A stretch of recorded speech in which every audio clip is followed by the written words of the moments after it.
నమస్తే సార్, మీ పేరండి? రాజ్ కుమార్.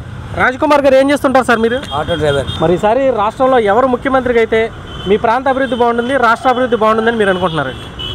మాకైతే మరి చంద్రబాబు నాయుడు గారు అయితే అభివృద్ధి కానీ అంటే శ్రమక నిధులు కానీ ఏ విషయంలో ఆయన వస్తే చాలా బాగుంటుంది. అలాగే నిరుద్యోగ సమస్య కూడా ఉంది. అది ఇలాంటివన్నీ పరిష్కారం చేయాలంటే అనుభవంతుడు ఆయనే రావాలి. జగన్మోహన్ 5 సంవత్సరాల నుంచి అయితే పరిపాలన ఎలా ఉంది జగన్మోహన్ రెడ్డి గారిది? ఏం బాగాలేదు. ఏదంటే ఇక్కడ మా ఉదాహరణ అంతవరకు అక్కడ మా స్టాండ్లో 12 మంది సభ్యులు ఉన్నాం. ఆయన ఇచ్చిన పథకాలు ఇద్దరికే వచ్చాయి, మిగతా 10 మందికి ఏమీ లేవు, అసలు రాలేదు. వచ్చిన మొదటి సంవత్సరం అక్కడి నుంచి మిగతా 4 సంవత్సరాలు పూర్తిగా అన్నీ ఖర్చు చేస్తాం. ఏమంటే మీకు సొంత ఇల్లు ఉంది అని చెప్తాం. సొంత ఇల్లు అంటే అది కొన్ని వందల సంవత్సరాల నుంచి వచ్చిన ఆస్తులు, మేమైతే సంపాదించింది కాదు. ఇలాంటివి ఉన్నాయని చాకు చూపించి మొత్తం పథకాలన్నీ ఎగరేస్తాడు. అది అమ్మఒడి అవ్వచ్చు, లేకపోతే ఆటో డబ్బులు అని ఏవైనా ఎన్ని. కాబట్టి అసలు పరిపాలన విధానం అయితే బాగలేదు సార్. అసలు మీ వైజాగ్ వరకు తీసుకున్నట్లయితే ఈ 5 ఏళ్లలో వైసీపీ ప్రభుత్వం వచ్చిన తర్వాత అసలు ఇక్కడ పరిస్థితులు ఎలా ఉన్నాయి? బాగా దారుణంగా ఉన్నాయి. సైట్లు కబ్జాలు కానీ లేకపోతే అంటే అది ఇంకా చెప్పుకోలేం. గంజాయి మాఫియాగా తయారైంది విశాఖ అడ్డాగంలో.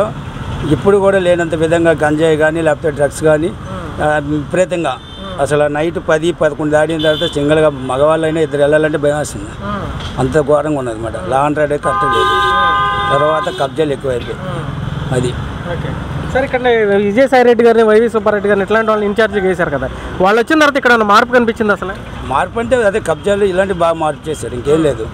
ఆ డెవలప్మెంట్ అయితే లేదు. సాయిరెడ్డి గారు వెళ్ళాక విజయసాయి రెడ్డి సుబ్బారెడ్డి గారు వచ్చారు.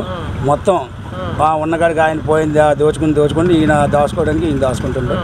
వాళ్ళకి తోడి ఎంబీబీఎస్ వచ్చిందన్న వీళ్ళంతా కలిపి బాగానే చేసుకున్నారు. సార్, ఈ ఋషికొండలో ప్యాలెస్ కట్టారు కదా, దాని మీద అసలు అభిప్రాయం ఏంటి మీది? మేము అక్కడేదో పర్యాటక రంగాన్ని అభివృద్ధి చేస్తూ ఉన్నారు కదా, అసలు వాస్తవంగా మీకు తెలిసింది ఏంటి? అంటే నేను ఆటో ఫీల్డ్కి వచ్చి 26 సంవత్సరాలు, అంటే 96 నుంచి. అప్పుడు గత గవర్నమెంట్లో కాంగ్రెస్ అవ్వచ్చు, బీజేపీ, ఇంకోటి ఏదైనా ఆ గవర్నమెంట్ అంటే అక్కడ కాటేజీలు ఉండేవి. మేము ఇక్కడ నుంచి టూరిస్టులు తీసుకెళ్ళేవారు. అక్కడ చూసే చాలా బాగుండేది. కాటేజీల డెవలప్మెంట్ కానీ సిటీ డెవలప్మెంట్ అంటే వచ్చేవాళ్ళు టూరిస్టులకి, వాళ్ళకి అక్కడ ఒక రిసార్ట్స్లకి బాగుండేది. ఆదాయం వచ్చేది గవర్నమెంట్కి. అలాంటి దాన్ని మరి ఎందుకు నేలమట్టం చేసి మొత్తం రుషికొండ బోడిగొండ చేయించి ఈయన ప్యాలెస్ కట్టుకున్నాడు. అది ఏమంటే గవర్నమెంట్ ఏదో రాజధాని అని ఏదో చెప్తుంది, కానీ ఇవన్నీ కహానీ కబుర్లు.